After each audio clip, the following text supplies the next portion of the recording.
appreciate you guys coming. I hope this isn't too much of an inconvenience, but my grade counts on you being here. Last year I was at the best. Thank you. I expected you to answer. Or stand over here a little bit more. Last year I was at the, I guess I was at the best physically that I'd ever been, even though I just had an amputation 2 years ago. And I walked into a recruitment office, and I was doing Tough Mudders and Spartan races, and I was running every single day, 6 days a week. You know, obviously you'd have to take a day off. I was in weight training in college. I was in physical concepts of physical fitness. I was golfing. I was hiking. I was rock climbing. I was giving demonstrations of rock climbing. I was playing basketball. And I walked into a recruitment office, and I asked to join the military. And they told me no. They told me that according to Army Regulation 40-501, Standards of Medical Fitness, Section 2-10, you cannot be missing all or part of your foot or any other body part, including your penis, by the way. Didn't know if you guys knew that. I don't know, I didn't. Okay, now I believe this is an outdated regulation. There's been so many advancements in prosthetics that people are able to, amputees are able to, you know, perform at or above that of a normal actual person. In 2008, Dan Luckett lost half of his foot and half of his other leg when an explosively formed penetrator tore through his vehicle and his body while on a convoy to Iraq.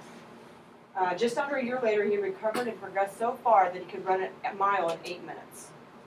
He rejoined his unit and told his battalion commander that he wanted to return to duty only if he could be an asset and not a liability. And months later, he passed the physical fitness test to obtain the expert infantryman's badge. It required running 12 miles in under 3 hours and carrying a 35-pound rucksack. It was a crucial moment in his life because he knew that if he could get the badge, that they couldn't tell him he couldn't be capable of anything.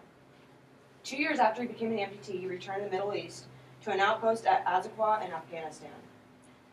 Sergeant First Class John Fairfax, a Special Forces Intelligence NCO in the 3rd Special Forces Airborne Group, became the first amputee soldier to successfully complete the Jump Master course on November 15, 2008, and he performed his first duty overseas less than a month later. In 2005, John Fairfax, a Special Forces, was in a remote region of Afghanistan when his truck was struck by an IED. Sergeant First Class Fairfax did not initially lose his leg, but after a year of pain and a year of staph infections, he chose to have it amputated. Less than 2 years later, he successfully completed the Jump Master course. Now, I'm going to pass out some pictures, and I want you guys to hand them around.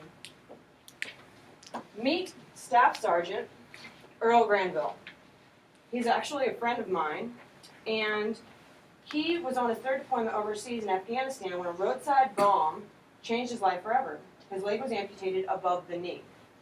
Now, Staff Sergeant Granville did not choose to return to duty, but since then he's regained his athletic abilities and competes in marathons, Tough Mudders, Spartan races, and plays ice hockey.